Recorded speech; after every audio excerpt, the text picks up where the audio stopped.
네, 안녕하십니까. 오늘 2024년 9월 18일입니다.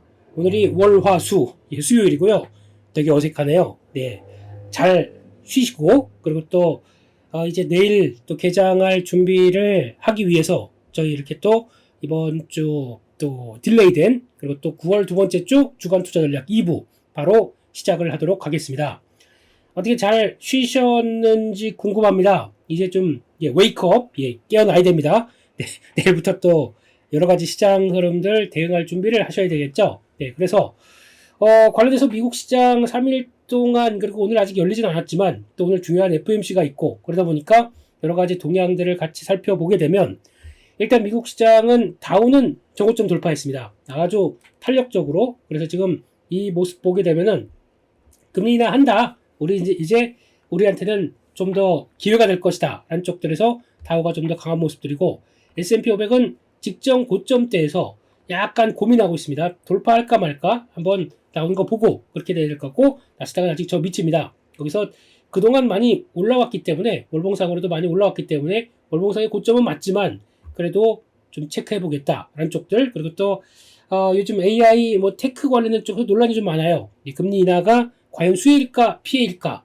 원래는 수익이 맞는데, 그럼에도 불구하고 막 좀 생각해보자. 그동안에 금리 인상기에서 오히려 톡톡하게 누렸던 프리미엄을 그대로 이어갈 것이냐, 이런 것들이 좀 가장 관건이겠죠. 그렇게 보여지고 있고, 일본입니다. 일본이 이제 또 관건인데, 일본은 저희랑 거의, 그러니까 코스피 일본만 보고 코스피를 예측한다, 그럼 거의 보합대 출발이에요. 그런 쪽으로 보고 있고, 올라갔다가 내려갔다가, 그러니까 요때가 저희가 13일날 마감된 거죠. 13일날 마감됐고, 지금 17일, 18일, 또 19일, 그러니까 지금 내일 것까지 합치게 되면 거의 밀렸다가 다시 급상승. 그래서 거의 2,560, 70대 요 비슷하게 좀 시작한 모습들인데, 요거는 아무 의미가 없죠. 내일 미국 시장에 내일 FOMC 결과 흐름들 봐야 될 것 같고, 중국은 워낙 재미가 없고요.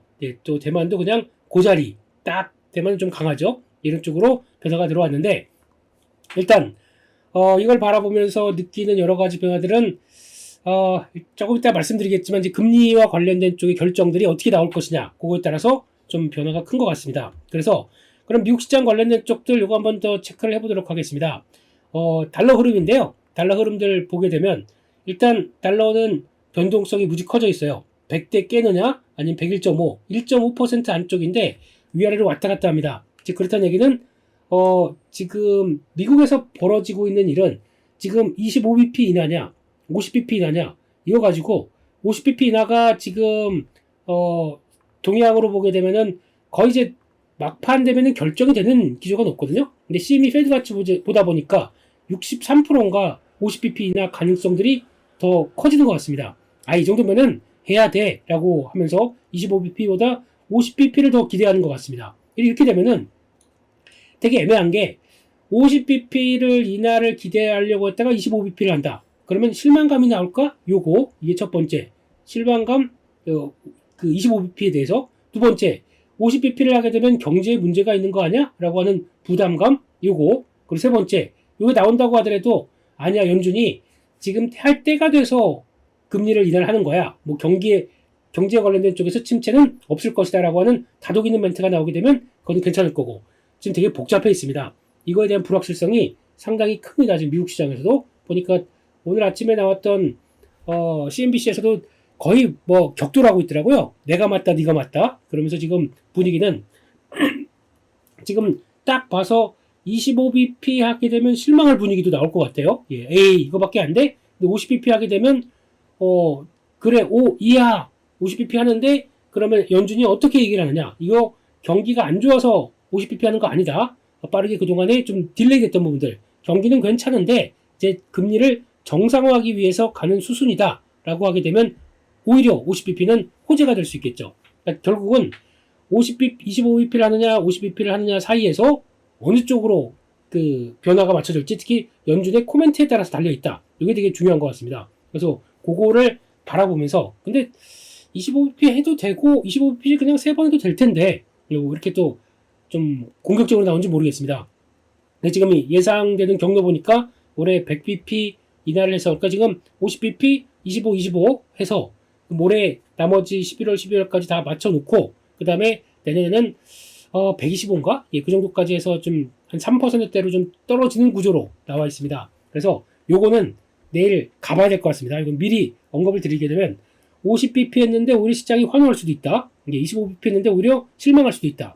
이런 부분들은 아무 의미가 없습니다. 내일 가서 연준의 결정들 그리고 코멘트까지 봐야 될 것 같습니다. 금리 결정 플러스 연준의 코멘트 이 두 개가 중요할 것 같습니다. 그렇게 되면은 50bp 한다 그러면은 달러가 약세로 뚜렷이 갈 것 같아요. 100대가 깨질 것 같습니다. 그렇게 돼서 이제 본격적으로 금리 인하가 하다 보니까 금리 인하하는 국가의 달러는 그 통화는 하락으로 가겠죠.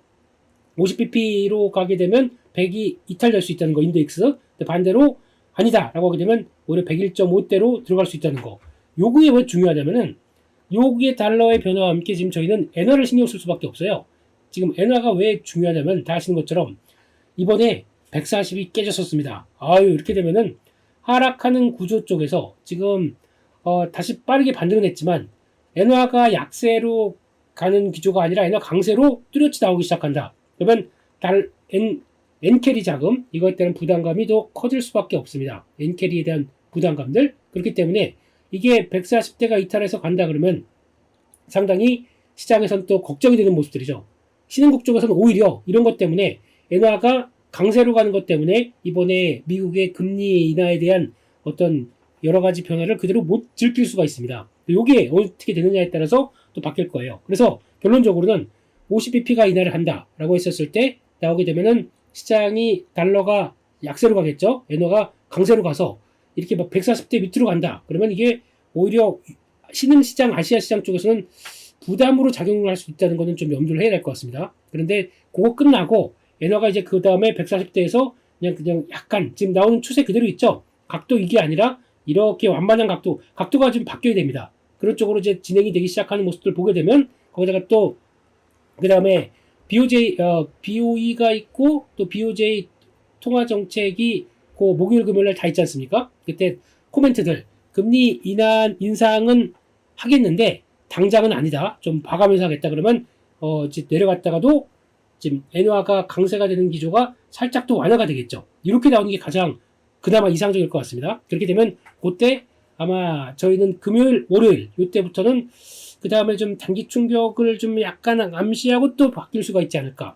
아우 복잡해졌어요. 예, 그렇기 때문에 지금은 시나리오는 그릴 수 있지만 그렇다고 저희가 뭘 할 수가 없습니다. 그렇기 때문에 그럴 가능성이 있구나 라고만 보셨으면 좋겠습니다.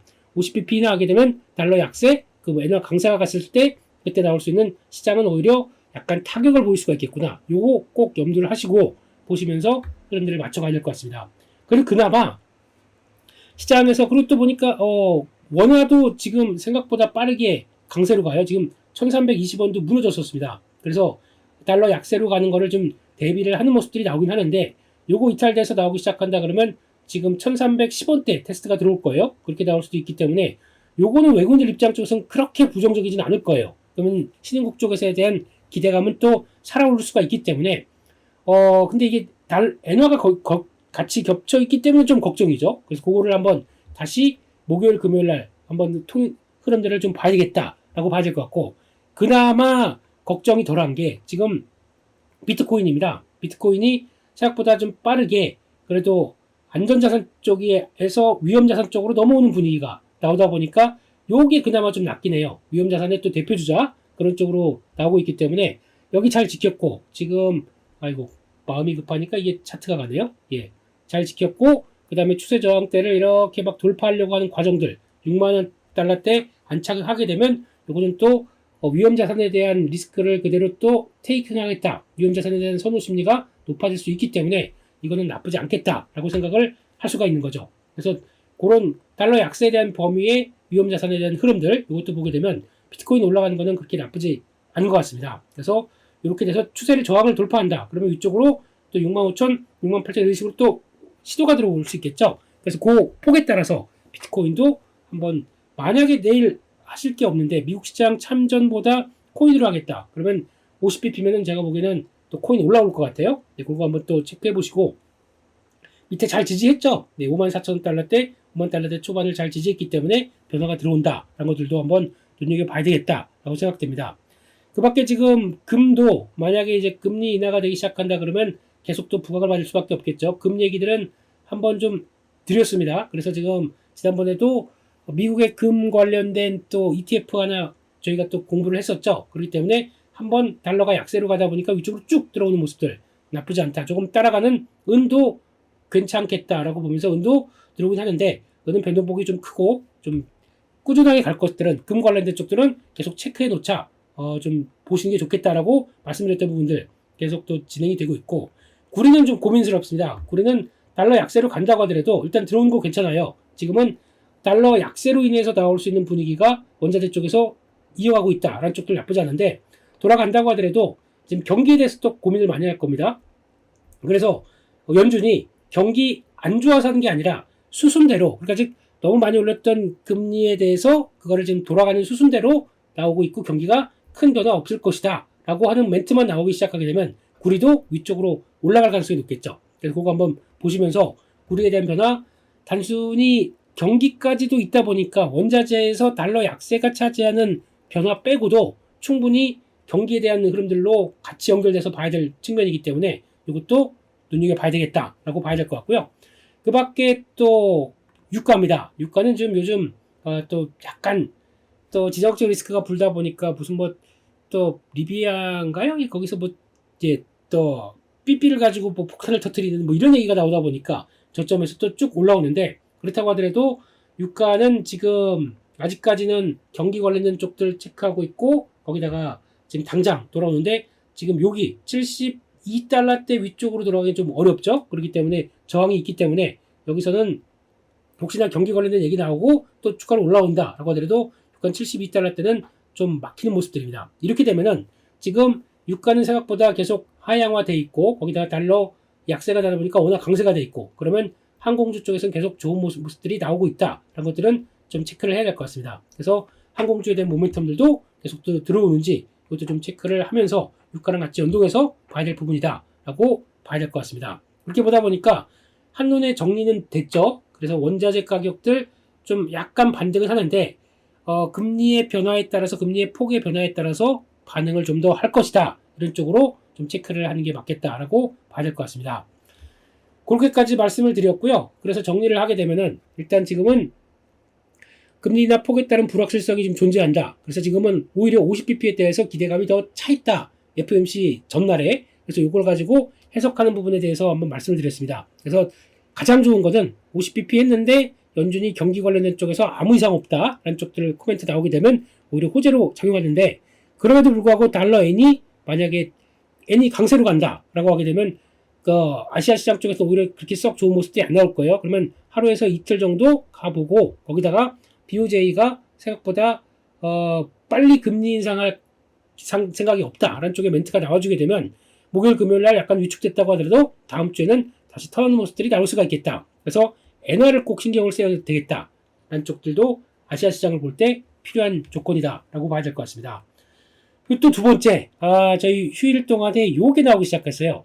모건 스탠리가 또 사고를 쳤네요. 예, SK 하이닉스를 지금 주가가 얼마인데 12만 원을 부르느냐. 이건 좀 심했다라는 쪽들. 그래서 이거 한번 정리된 내용들 보게 되면은 지금 겨울이 윈터 룸스입니다. 이제 윈터 이스 커밍도 아니고 그래서 이렇게 나오기 시작하면서 한 달 만에 26만 원에서 반토막도 더 그래서 12만 원으로 낮췄다고 봐야 될 것 같습니다. 이렇게 보고 그래서 비중 축소로 나오고 있는데 솔직히 이거 관련된 쪽에서 지금 나오는 얘기들 그래서 보니까 다 꺾었네요. 뭐 윈본드, 나냐, 테크놀로지 다 비중 축소로 나오기 시작하면서 디램 쪽은 메모리 완전체는 아니다 라는 쪽으로 나오고 있는데 이렇게 되는 거를 벌써 알았는지 아니면 이렇게 할 걸 준비했는지 그러니까 결국은 이게 지금 삼성전자는 가장 큰 타격이고 삼성전자가 더 큰 타격인데 여기서는 삼성전자 없다고 그런 건 아닌 것 같고요. 또 SK하이닉스도 당연히 AI 쪽과 결부된 흐름인데 이것도 다 두 개가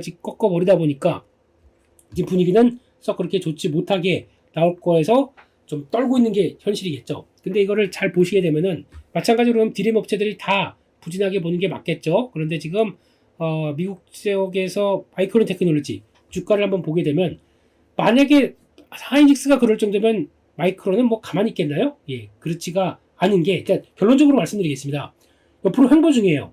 올랐다가 그러니까 91달러 때 좀 움직였다가 약간 또 85달러 때 여기서 왔다 갔다 하고 그게 큰 변화는 없습니다. 솔직히 말씀드리게 되면 그날 충격받아서 그냥 4.8% 올랐다가 다시 종가가 4.4% 내렸다가 그랬다가 다시 지금 1.8%대 올라가는 그러니까 결국은 딱 거기 13일선 거기 딱 버티고 있어요. 그러면 하이닉스랑 본다라고 하게 되면 일단 지금 SK 하이닉스랑 같이 본다고 했을 때 딱 13일선 그러면 16만 원대 초반 아니면 여기서 왔다 갔다 할 정도 여기가 다지 목표가에 너무 신경을 쓸 필요는 없다라고 개인적으로는 또 생각을 하고 있고 그러면 그걸 바라보고 있는 반도체 소부장 쪽은 다 난리가 났을까요? 텍사스 인스트루먼츠 네 그래도 레거시 쪽에 가장 대표적인 회사 잘 버티고 있습니다. 그리고 또 거기다가 어플라이드 머티리얼즈 크게 안 빠진 거 없어요. 지금 ASML 마찬가지로 잘 버티고 밀리긴 했지만 거기서 좀 버티려고 노력합니다. 램 리서치 마찬가지로 비슷한 차트고요. KLA 예, 좀 돌아서려고 하는 모습들 쪽에서 딱 그러고 있고 그래가지고 이번 보고서를 통해서 반도체 소부장은 그러면 메이커들이 힘든데 그러면 메모리 반도체 쪽 관련된 연관된 쪽들은 다 저가를 이탈했어야겠죠. 그렇지가 않습니다. 조금 좀 느낌이 쎄합니다. 예, 아주 진입 포지션 먼저 때렸던 거를 약간 좀 정당화하기 위한 내용들이 더 많다고 봐야 될 것 같아요. 그래서 좀 기분은 나쁘지만 영향력은 있다라는 쪽에서 바라봤을 때 여기서 나오는 게 그거예요. 그러니까 즉 지금 나오는 사이클들이 우리가 얘기했던 강한 슈퍼 사이클이 아니다라는 쪽들이 이제 첫 번째고 거기다 두 번째는 이게 그러면 사이클들이 이번에 쭉 이어오는데 가장 제가 핵심적으로 말씀드렸던 게 그거지 않습니까?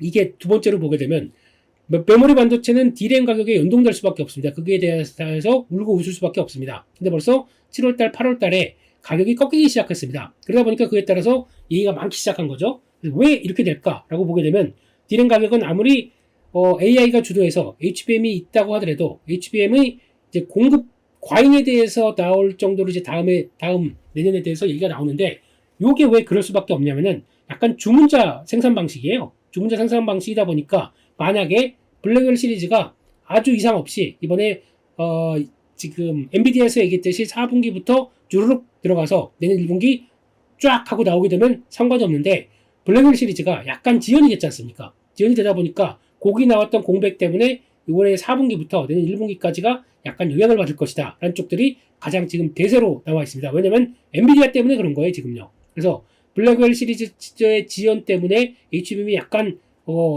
영향을 받을 것이고 그러면 그걸로 인해서 공급 과잉 얘기가 나오는 게 지금 가장 핵심적인 얘기입니다. 결론적으로는 엔비디아가 블랙웰 지금 근데 시장에서 블랙웰 가지고 얘기 많다고 하더라도 엔비디아 입장 쪽에서 수요 많을 것이다 괜찮을 것이다 얘기하는데 전혀 시장은 받아들이지가 않고 있어요. 괜히 HBM 관련된 쪽에서 보게 되면 벌써 D램 가격 꺾인 거 가지고 걱정을 하기 시작하는 거죠. 이거 조금 좀 오버하는 경향이 있어요. 제가 보기에도. 근데 시장은 그냥 그러면 그런가 보지 라고 생각을 하고 있고 요게 만약에 HBM이 블랙웰 잘 나와서 내년 상반기 1분기 때 그냥 쭉 블랙웰 나오기 시작해서 HBM이 그대로 연결되기 시작한다. 그러면은 지금 나온 얘기 없어질 겁니다. 제가 단언하건데 내년 1분기 되게 되면 이런 얘기 사라질 수가 있어요. 그러면 주가도 반응합니다. 그래서 그렇게 되기 시작하게 되면 시간은 근데 지금 모건 스탠리가 이렇게 꺾어놨기 때문에 당장 못 올라갈 것 같아요. 그게 지금 가장 아쉬운 상황들이고 보게 되면은 그러면 지금부터 체크해야 될 건 그거밖에 없습니다. D램 가격들이 어떻게 변하느냐 이게 제일 중요한 것 같아요. 그래서 아마 2026까지 과잉 공급 일단은 지금 사이클만 보게 되면은 2024년 말 2025년 상반기가 어떻게 보면은 메모리 반도체 사이클의 고점인데 그것까지 먼저 반영해서 지금 주가가 여기까지 내려왔다. 그러면은 제가 보기에는 오히려 작은 신호 블랙웰 시리즈 가지고 HBM 이상 없을 거고 그러면은 지금 다 HBM만 생산하라고 D램 가격들 여전히 공급은 제대로 안 될 거고 그러면 지금 보여지고 있는 D램 가격들은 지금 쭉 밀렸다가 약간 위축 신호 나왔다가 다시 돌아가기 시작한다. 그러면은 또 돌아갑니다. 반도체 쪽들은요. 근데 그때 많이 나왔던 게 D램 쪽을 영향을 끼치는 것들은 지금 아직까지는 다 PC, IT 수요 그리고 또 스마트폰, 서버용 이런 쪽에 대해서 변화가 가장 큰 거죠. 여기서 시그널이 나오겠느냐? 아직까지 보게 되면 생각했던 것보다 시그널이 강하게 나오지 않는다. 그렇기 때문에 D램은 내년 초에 약간 정점을 찍고 빠질 것이다 라고 보는 게 이제 가장 일반적인 상황들인데 만약에 나오기 시작하면 어떻게 할 겁니까? 만약에 애플이 잘 팔려서 그리고 또 AI 스마트폰이 이제 약간 대중화되기 시작하면서 그럼 또 서버용도 같이 영향을 끼치겠죠. 이런 쪽으로 일반 클라우드 서버용 쪽도 같이 수요가 늘어나서 만일 if 이게 턴하는 모습들이 올해 말 내년 초까지 나오게 되면 그것도 상황이 바뀌겠죠. 근데 물론 긍정적으로만 볼 수 없습니다. 근데 지금 나오는 것 가지고 데이터는 좀 약간 달라요. 그렇게 될 가능성들 아닌 것들 막 나오다 보니까 좀 혼조된 국면 쪽에서 지금은 시장은 안 좋은 걸 먼저 보기 시작하는 거죠. 그래서 결론적으로 말씀드리게 되면 첫 번째 엔비디아의 블랙웰 시리즈가 잘 이어가면서 그대로 지금 디램 시장이 약간 연장되는 모습들이 나올지 요게 지금 내년 초까지가 관건이고 두 번째는 디램 쪽에서 나오는 요 내용들 IT 수요들 관련된 쪽들이 살아나서 디램 가격들을 다시 한번 7, 8월 달 한 뭐 9월 달까지도 뭐 추석 있고 하다 보니까 좀 그렇겠죠. 하반기 때 다시 오히려 터는 모습들이 나오냐. 또 쇼핑 시즌이다 보니까 생각보다 또 좀 움직일 수가 있을 것 같아요. 수요들이 살아날 수 있을 것 같아요. 이렇게 되기 시작하게 되면 요거 턴하기 시작하게 되면 지금 나왔던 얘기 또 싹 없어집니다. 그리고 또 언제 모건 스탠리가 그랬냐는 듯이 또 바뀔 수가 있어요. 그렇기 때문에 요거 확인하기까지는 시간이 걸립니다. 중요한 건요. 시간이 필요하다. 그래서 제가 지난주에 저희가 이제 주식 비중을 늘리겠다고 말씀을 드리면서 반도체 얘기를 드렸다가 반도체를 그 다음날 밴드에서 기겁을 하면서 아니다. 아직은 아닙니다. 그래서 비중을 줄이시라고 그렇게 목 놓아 얘기를 드렸던 이유가 그 중에 내용들이 이런 거에 대한 변화, 특히 외국인들 수급이 저렇게 될 정도면은 뭔가 확인할 때까지 시간이 걸리잖아요. 그렇기 때문에 외국인들 수급이 가장 첫 번째고